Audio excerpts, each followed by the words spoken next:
Pessoal, então dando seguimento à nossa aula, né, aproveitando o gancho que a gente estava falando sobre suporte básico avançado de vírus, a primeira matéria que nós vamos falar hoje vai ser sobre IAM e AVC, né, infarto agudo de miocárdio e AVC. Por quê? Porque são matérias que têm correlação direta com aquilo que a gente estava falando, né? Nós vamos falar muito sobre aproveitar muito aquela questão da anatomia cardíaca para falarmos dessa temática, tá bom? Primeiro tema então nosso vai ser o infarto agudo do miocárdio. Primeira coisa, o que é um infarto? O pessoal fala muito sobre isso, né? Fulano infartou, né? O que é mais grave? Um infarto é uma parada cardíaca? Parada cardíaca, com certeza, mas o infarto, dependendo do infarto, ele dá uma parada cardíaca em minutos, muito rápido, às vezes segundos, né? Ou então não, então às vezes o paciente tem um infarto também, pode nem sentir, nem saber que teve um infarto. Então assim, o que é esse tal infarto, né? O infarto, pessoal, ele é uma situação grave causada pelo estreitamento de uma artéria coronária. Então anota isso daí, circula na apostila, estreitamento de uma artéria coronária devido à aterosclerose ou devido à obstrução total de uma coronária por um trombo. Essa situação ocasiona a interrupção do fluxo sanguíneo nas coronárias, seguida da isquemia e necrose da área miocárdica. Então, o que é o infarto? É o estreitamento de uma artéria. Como que acontece o estreitamento de uma artéria coronária, ou seja, uma artériazinha que liga o próprio coração? Através, por exemplo, do depósito de placa de ateroma, placas de gordura. Já viu falar assim, meu pai está com 70% da veia, né? Da veia entupida. Primeiro, não é veia, tá? O que vai causar um infarto normalmente é uma artéria, tá? Uma artéria coronária. E segundo, o que é essa obstrução? Essa obstrução significa que nós estamos tendo um depósito de placas de gordura na parede do vaso. Então, se o vaso sanguíneo antes era dessa grossura, passava esse tanto de sangue, de repente ele começa a diminuir o tanto. Por quê? Porque vai depositando gordura nas laterais do vaso, então dificulta a passagem do sangue. Esse sangue que está levando nutrientes e oxigênio. Se aqui entope, pessoal, por exemplo, vamos imaginar que bem aqui entupiu, né? Bem aqui, bem nesse lugarzinho que está essa bolinha vermelha. Então desse lugar para baixo não vai chegar sangue para as células cardíacas. Se não chega sangue para essas células, o que vai acontecer com elas? Elas vão morrer. Por que elas vão morrer? Elas vão morrer porque elas não têm oxigênio. Então elas ficam sem respirar. Se elas ficam sem respirar, elas morrem.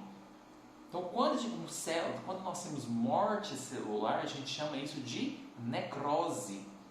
Necrose é o processo de morte celular, tá? Através do que? Da isquemia. O que é a isquemia? A falta de oxigenação do tecido. Então pode acontecer tanto por essa presença de placa de ateroma, quanto também por trombo. O que é a diferença? Um trombo é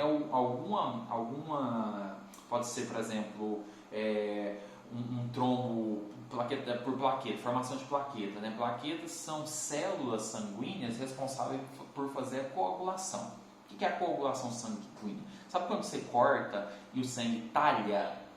Então, aquele talhado são plaquetas. Plaquetas são célulazinhas, eu gosto do exemplo assim, são células que têm uns bracinhos assim. Aí elas saem andando na corrente sanguínea de boa, sem fazer nada. Na hora que tu tem um corte, elas saem pegando uma na mãozinha da outra e formam uma parede para parar aquele sangramento. Tá? Essa é a função da plaqueta. Só que tem pessoas que têm alguns problemas circulatórios que as plaquetas, mesmo sem ter sangramento nenhum, o que elas fazem? Elas pegam na mãozinha uma da outra, formam uma bolinha, tá? Um trombo, né? Uma bolinha de plaquetas, e essa bolinha sai circulando. Na hora que ela cai numa coronária dessa, que ela não consegue passar, ela entope a coronária. Então dali para frente não passa sangue, acontece a mesma coisa, né? A gente tem um infarto da mesma forma. Então o infarto ele pode acontecer ou por placas de ateroma que diminuíram o tamanho do vaso, o calibre do vaso, ou então porque nós temos esses trombos, que também pode ser por gordura. Porque, por exemplo, olha o tanto de gordura aqui, um pedaço desse aqui se solta, pode acontecer. E ele se solta, essa gordura não dissolve no sangue, ela se solta e sai circulando. Na hora que ela chegar aqui na ponta, numa artéria menorzinha, que ela não conseguir passar, ela vai entupir. Né? Ela vai entupir. Na hora que ela entupir aquilo ali, dali para frente de onde ela entupiu, não chega sangue mais, não vai passar sangue mais, não chega oxigênio. Então, dali para frente morre. Então, o que faz o infarto ser mais grave ou menos grave, por exemplo? Eu já sei que é a interrupção do fluxo sanguíneo. É o tamanho da artéria coronária que foi entupida, que parou o fluxo sanguíneo. Se é uma coronária muito grande, que irriga uma área muito grande do coração, o paciente vai a óbito assim, instantes. Agora, se é uma coronária pequenininha, que irriga um pedacinho muito pequenininho do coração, às vezes o paciente nem sente. Ainda mais se tiver circulação colateral. O que é a circulação colateral? Uma outra artéria que irriga uma região bem próxima ali, sabe?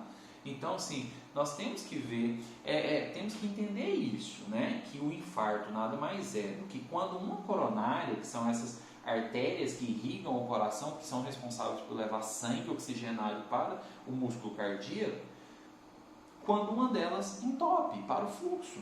Pode parar o fluxo porque elas estão cheias de placa de gordura, né, e vai estreitando, então vai tendo uma aterosclerose e vai diminuindo o tamanho dela, ou então por conta da formação de um trombo que chega num local e entope uma coronária. Né? Então, basicamente, essa é a interrupção do fluxo sanguíneo naquela região. Aquela região fica sem sangue oxigenado, consequentemente tem necrose, tem morte celular. Ok? Gente, pode ir pausando o vídeo, tá? Eu vou dar mais tempo para vocês. A cada 10 minutos de vídeo eu vou dar 20 para vocês assistirem, tá? Vamos lá.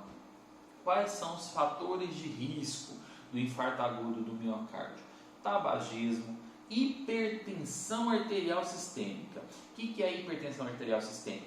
É a doença, é o hipertenso que faz uso de medicação. Esse paciente que fala para você assim, nossa, minha medicação dá 18/12, tá normal, é sempre assim.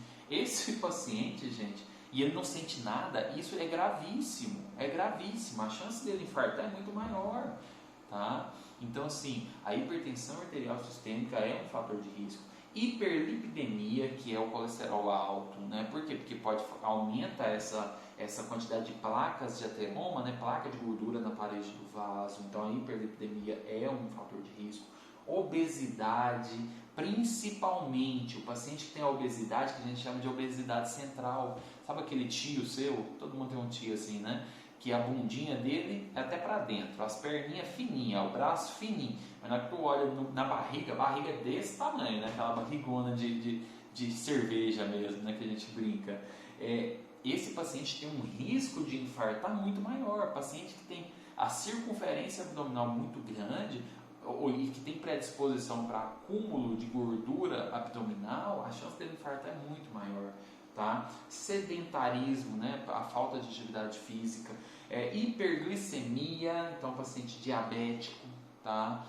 Que não tem controle da glicemia. O que é a glicemia? A quantidade de açúcar no sangue, tá? E o estresse também. Todos esses são fatores que aumentam o risco para o paciente infartar. Então, o paciente que tem mais de um desses, né? O paciente é obeso, tem hipertensão arterial, tem diabetes, trabalha em um serviço extremamente estressante, sedentário e fuma, imagina, né? Esse paciente tem um pacote completo de coisas que podem levar ele a ter um infarto agudo do miocárdio, né?